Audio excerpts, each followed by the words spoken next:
Bismillahirrahmanirrahim.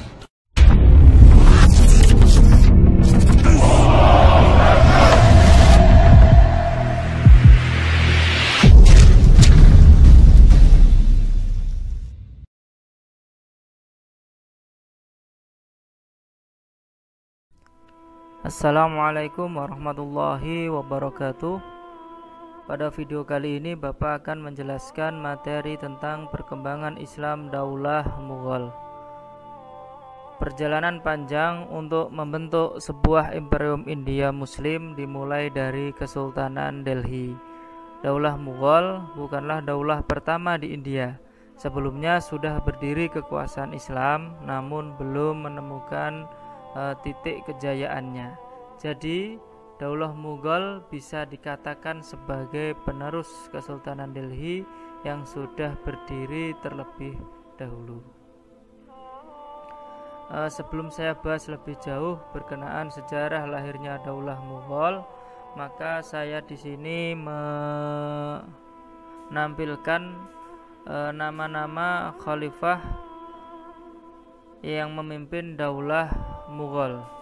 Terdiri dari 17 sultan, diantaranya yang pertama Babur, yang kedua Humayun, yang ketiga Akbar, yang keempat Jahangir, yang kelima Shah Jahan, yang keenam Aurangzeb, yang ketujuh Shah Alam Bahadur, yang kedelapan Jahandar, yang kesembilan Farrukhsiyar, yang kesepuluh Rafi'ud Darjat, yang ke-11 Shah Jahan II, yang ke-12 Muhammad, yang ke-13 Ahmad, yang ke-14 Alamgir II, yang ke-15 Shah Alam II, yang ke-16 Muhammad Akbar II, dan yang terakhir yang ke-17 adalah Bahadur II.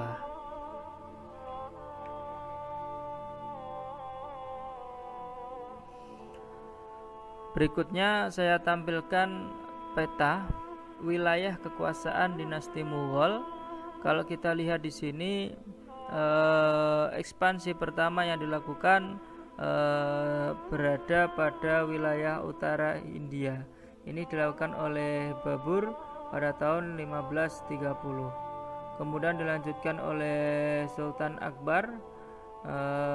Kita lihat pada peta yang berwarna oranye, maka wilayah-wilayah ini kemudian meluas dan diteruskan lagi oleh Aurangzeb. Kemudian perluasan semakin ke wilayah selatan.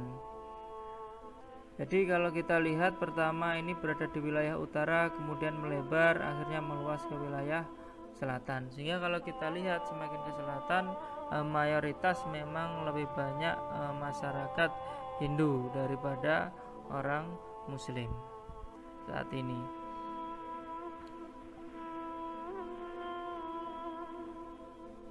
Yang pertama adalah sejarah lahirnya Daulah Mughal. Tadi sempat saya singgung bahwasanya Daulah Mughal ini adalah penerus dari Kesultanan Delhi. Jadi bukan daulah pertama yang ada di India.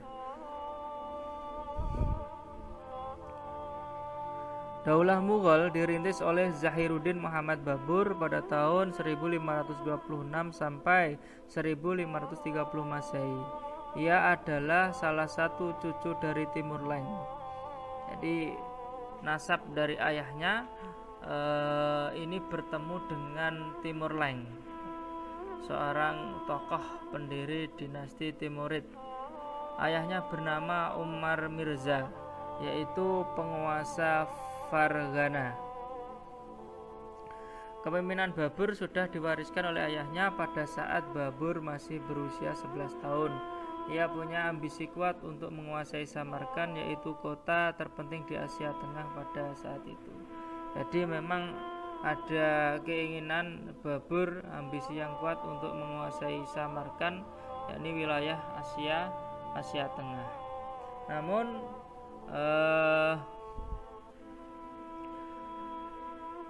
dalam hal ini Babur mengalami kesulitan, di mana dia mengalami kekalahan. Kemudian dia mendapatkan amunisi tambahan dari Daulah Safawi. Akhirnya Samarkand mampu dikuasai oleh Babur. Setelah Samarkand, target berikutnya adalah Kabul, ibu kota Afghanistan. Ketika berhasil ditaklukkan lagi, kemudian Babur menuju ke India, melakukan ekspansi lagi ke India. Jadi India pada saat itu mengalami keadaan krisis di bawah kepemimpinan Ibrahim Lodi. Kondisi dalam negeri diliputi kekacauan. Paman Ibrahim Lodi yang bernama Alam Khan bersama Daulat Khan, Gubernur Lahore, meminta utusan ke Kabul dan meminta bantuan Babur untuk menjatuhkan Ibrahim Lodi di Delhi. Kesempatan tersebut tidak disia-siakan oleh Babur. Pada tahun 1525 Masehi, Punjab langsung dikuasai oleh Babur. Jadi pertama yang dikuasai adalah Punjab. Setelah Punjab dikuasai, Babur beserta pasukannya bergerak ke Delhi. Ibrahim Lodi akhirnya berhasil dikalahkan dan meninggal dunia beserta ribuan tentaranya dalam pertempuran dahsyat ini di Panipat pada tanggal 21 April 1526 Masehi. Babur tampil sebagai pemenang dan kemudian menegakkan pemerintahannya di Delhi.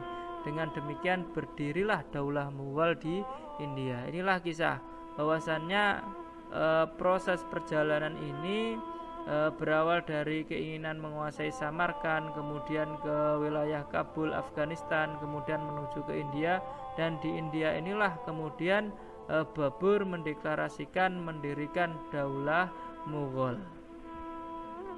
Jadi Daulah Mughal telah memberi warna baru bagi peradaban orang-orang India saat itu, yang sebelumnya kita tahu identik beragama Hindu. Walaupun Babur pendiri Mughal bukanlah orang asli India, namun dalam hal ini Babur merupakan peletak peradaban Islam yang baru di India.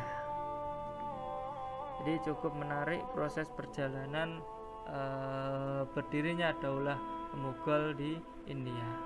Yang selanjutnya yang akan kita bahas adalah strategi dan kebijakan pemerintahan Daulah Mughal. Jadi strategi dan kebijakan ini tak lepas dari usaha para khalifah atau sultan yang memimpin pada waktu itu. Sebelumnya sudah kita bahas kurang lebih ada 17 sultan. Namun tidak semua sultan kita bahas. Jadi di antara sultan-sultan yang berpengaruh diantaranya adalah yang pertama Zahiruddin Muhammad Babur. Jadi tadi kita kenal sebagai pendiri Daulah Mughal pada tahun 1526 sampai 1530 Masehi. Jadi sebagai daulah yang besar, Zahiruddin Muhammad Babur menjadi penguasa pertama sekaligus pendiri Daulah Mughal. Pada masa kepemimpinannya, seluruh kebijakan digunakan untuk membangun fondasi pada awal kepemimpinannya.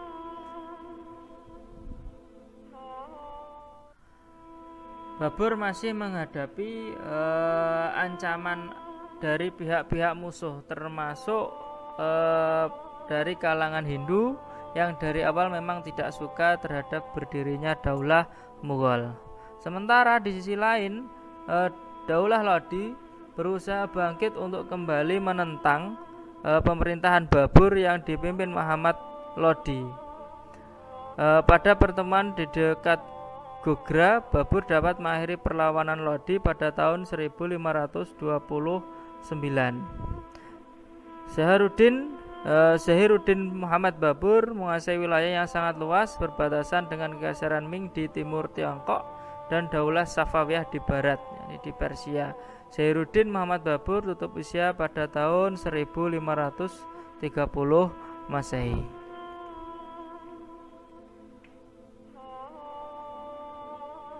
Yang selanjutnya adalah Humayun, menjabat pada masa 1530 sampai 1556 Masehi.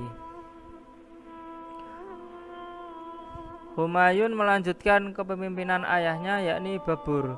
Humayun memimpin Mughal kurang lebih 26 tahun. Di bawah kepemimpinannya, Humayun mampu melakukan beberapa hal yang kemudian pada masa ini dikenal sebagai konsolidasi kekuatan periode pertama. Humayun masih banyak mendapatkan tantangan, diantaranya dari Bahadur Shah, penguasa Gujarat yang berusaha untuk memisahkan diri dari kekuasaan Mughal. Pada tahun 1450 Masehi, Humayun berhasil dikalahkan oleh Sirhan dari Afghanistan. Humayun kemudian ini melarikan diri ke Persia yang saat itu dipimpin oleh Tahmasp, penguasa Daulah Safawi. Jadi memang secara hubungan antara Daulah Mughal dengan Daulah Safawi masih ada hubungan yang cukup baik. Kemudian Humayun kembali ke India setelah 15 tahun menyusun kekuatan di pengasingan. Daulah Mughal berhasil ditegakkan kembali di Delhi pada tahun 1555 Masehi setelah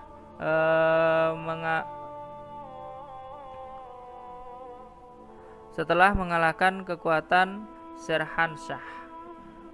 Pada tahun 1556 Masehi, Humayun meninggal dunia setelah setahun sebelumnya berhasil mengembalikan kejayaan Daulah Mughal. Jadi perjalanan Daulah Mughal ini cukup berliku-liku dan pada akhirnya Humayun mampu mengembalikan kejayaannya sebelum dia meninggal dunia. Sultan yang berikutnya adalah Jalaluddin Muhammad Akbar pada tahun 1556 sampai 1605 Masehi. Jadi Akbar atau Sultan Jalaluddin Muhammad Akbar menjadi raja terbesar Daulah Mughal di India. Dia lahir di Umarkot pada tanggal 15 Oktober 1542. Akbar adalah pemimpin paling kontroversial, menggantikan kedudukan ayahnya ketika masih dalam usia 14 tahun. Jadi usia yang cukup muda, 14 tahun, tapi sudah memiliki tanggung jawab yang besar sebagai seorang sultan atau seorang pemimpin pada waktu itu. Karena usianya saat itu masih sangat muda, pemerintahan ini dipercayakan kepada Bairam Khan. Beberapa ancaman yang dilakukan oleh sisa-sisa keturunan Sirhan Shah yang masih menguasai Punjab berhasil diredam. Ancaman terbesar datang dari Himu yang menguasai Gwalior dan Agra. Para pemberontak berhasil memasuki kota Delhi. Kedatangan pasukan Himu disambut dengan peperangan dahsyat di bawah kepemimpinan Bairam Khan. Peperangan yang terjadi pada tahun 1556 Masehi tersebut dikenal sebagai Perang Panipat II. Dengan kemenangan tersebut, Agra dan Gwalior berhasil dikuasai oleh Mughal.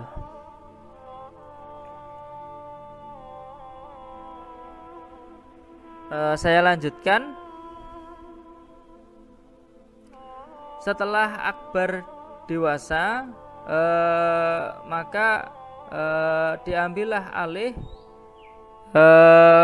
kekuasaan, di mana Bairam Khan menyerahkan kepemimpinannya kepada Akbar.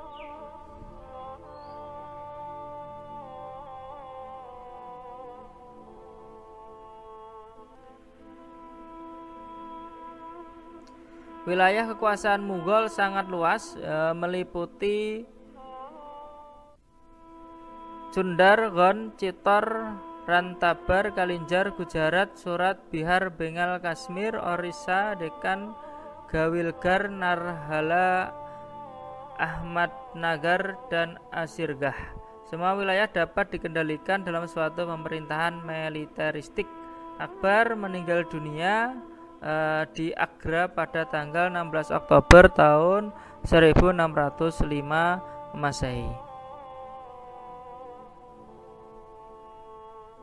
Selanjutnya adalah Nuruddin Muhammad Salim atau yang dikenal dengan Jahangir, yang menjabat pada tahun 1605 sampai 1627.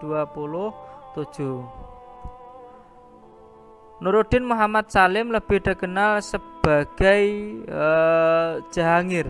Lahir pada tanggal 31 Agustus 1569 di Fatahpur Sikri dan naik tahta 8 hari setelah meninggalnya Sultan Akbar. Jahangir berkuasa kurang lebih selama 22 tahun. Dengan didukung oleh kekuatan militer yang besar, kepemimpinan Jahangir menjadi lebih kuat. Semua kekuatan musuh dan gerakan pemberontakan berhasil dipadamkan, sehingga seluruh rakyat hidup dengan aman dan damai. Pada masa kepemimpinannya, Jahangir berhasil menundukkan Benggala pada tahun 1612 Masehi, Mewar pada tahun 1613 Masehi, dan Kangra 1615 Masehi. Usaha-usaha pengamanan wilayah serta penaklukan yang ia lakukan mempertegas kenegarawan yang diwarisi dari ayahnya, yaitu Akbar. Kemudian Jahangir meninggal dalam perjalanan dari Kashmir ke Lahore dekat Sarai Sadabat di Bhimber pada tahun 1627. Jenazahnya dibawa ke Lahore dan dimakamkan di Sahdarabad. Selanjutnya adalah Syekh Jihan, memimpin pada tahun 1628 sampai 1628 sampai 1658 Masehi. Ini merupakan sultan yang kita kenal, peninggalannya sampai saat ini masih abadi. Sebelum saya bahas itu, kita bahas sedikit tentang Syekh Jihan. Beliau lahir 5 Januari 1592, merupakan raja kelima Daulah Mughal di India. Tatkala masih kanak-kanak, dia bernama Khurram. Nama Syekh Jihan dikenang di atas kemegahan bangunan-bangunan yang didirikan tatkala menjadi raja. Salah satunya diantaranya adalah Taj Mahal dan Masjid Jama, adalah dua bangunan megah yang diwariskan kepada dunia. Di masa kekuasaan Syekh Jihan, Daulah Mughal mencapai puncak kejayaannya. Ia dikenal tegas dalam menindak pembesar kerajaan yang tidak jujur. Ini ada sebuah kisah di mana Syekh Jihan ini memelihara banyak ular berbisa. Tujuannya adalah ular ini disediakan untuk menghukum mereka yang melakukan pelanggaran yang merugikan kerajaan dan rakyat. Syekh Jihan meninggal dunia pada tanggal 2 Januari 1666 Masehi pada umur 74 tahun setelah menderita sakit keras. Yang selanjutnya adalah Aurangzeb, memimpin pada tahun 1658 sampai 1707 Masehi.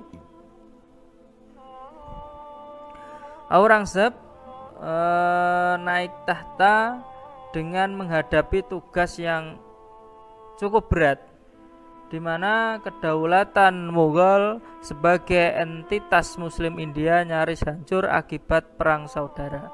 Maka pada masa pemerintahannya dikenal sebagai pengembalian kedaulatan umat Islam. Pada periode ini merupakan masa konsolidasi kedua kerajaan Mughal sebagai sebuah kerajaan dan sebagai negeri Islam. Aurangzeb berupaya melakukan sentralisasi kekuasaan dan mengendalikan lebih banyak urusan pemerintahan dari para pendahulunya. Pada masa pemerintahannya, Aurangzeb berhasil menaklukkan sebagian India Selatan, membuat Mughal mencapai wilayah terluasnya. Meskipun mayoritas rakyatnya tidak beragama Islam, namun Aurangzeb mampu mempertahankan keutuhan wilayah kerajaannya yang meliputi seluruh anak benua India. Aurangzeb meninggal pada 1707 Masehi dalam usia 88 tahun. Jadi memang pada masa Aurangzeb ini wilayah kekuasaan Daulah Mughal sangat luas. Dia telah berhasil meneruskan ekspansinya dari yang dilakukan oleh Babur, kemudian dilanjutkan oleh Akbar dan diperluas lagi oleh Aurangzeb. Selanjutnya adalah Bahadur Shah, di mana memimpin pada tahun 1707 sampai 1712 Masehi. Para pengganti Aurangzeb merupakan penguasa yang lemah, sehingga tidak mampu mengatasi kemerosotan politik dalam negeri. Para pemimpin sesudah Aurangzeb mengawali kemunduran dan kehancuran kerajaan Mughal. Bahadur Shah menggantikan kedudukan Aurangzeb. Jadi pada masa ini mengalami kemunduran. 5 tahun kemudian terjadi perebutan antara putra-putra Bahadur Shah.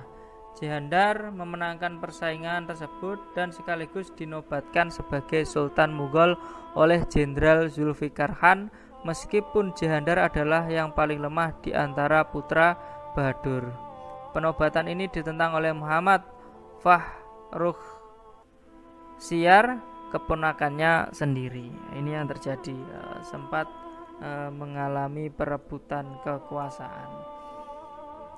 Nah, selanjutnya adalah Jehandar, memimpin pada tahun 1712 sampai 1713 Masehi. Jehandar menjadi pemimpin yang paling singkat dalam periodisasi kepemimpinan Mughal. Kalau kita hitung kurang lebih hanya 1 tahun. Nama lengkapnya adalah Mirza Izzuddin Muhammad Khan. Pada masa pemerintahan Shah Alam, Daulah Mughal diserang oleh pasukan Afghanistan yang dipimpin oleh Ahmad Khan Durrani. Kekalahan Mughal dari serangan ini berakibat jatuhnya Mughal ke dalam kekuasaan Afghan. Shah Alam tetap diizinkan berkuasa di Delhi dengan jabatan sebagai sultan. Akbar II yang menjabat pada tahun 1806 sampai 1837 Masehi, pengganti Shah Alam, memberikan konsesi kepada East India Company untuk mengembangkan perdagangan di India sebagai yang diinginkan oleh pihak Inggris, dengan syarat bahwa pihak perusahaan Inggris harus menjamin penghidupan raja dan keluarga istana. Kehadiran East India Company menjadi awal masuknya pengaruh Inggris di India. Jadi nanti kita akan lihat bagaimana pengaruh Inggris ini dan apa efek yang diberikan terhadap Daulah Mughal. Nah, selanjutnya adalah Bahadur Shah, memimpin pada tahun 1837 sampai 1858 Masehi. Bahadur Shah, pengganti Akbar II, menentang isi perjanjian yang telah disepakati oleh ayahnya. Hal ini menimbulkan konflik antara Bahadur Shah dengan pihak Inggris. Jadi Bahadur ini menentang isi perjanjian yang dilakukan dengan antara ayahnya dengan pihak Inggris. Jadi Bahadur Shah ini menjadi raja terakhir kerajaan Mughal, diusir dari istana pada tahun 1858 Masehi. Dengan demikian berakhirlah kekuasaan kerajaan Islam Mughal di India.